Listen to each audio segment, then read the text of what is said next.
how to fix Logitech G Hub stuck on installing.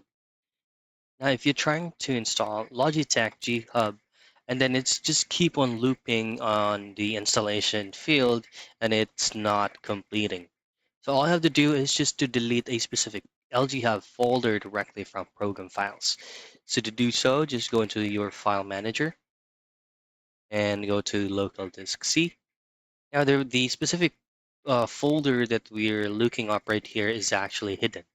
For you to be able to show it, just go into the View tab at the top portion of this window, and then at the right side you see item checkboxes, file name extensions, and hidden items.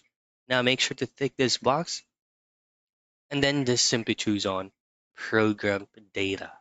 Open this folder, and then find your LG Hub folder, and then just have to delete the whole thing. Delete this, and then just simply try to reinstall Logitech G Hub again. And that is how you troubleshoot and fix Logitech G Hub stuck on installation.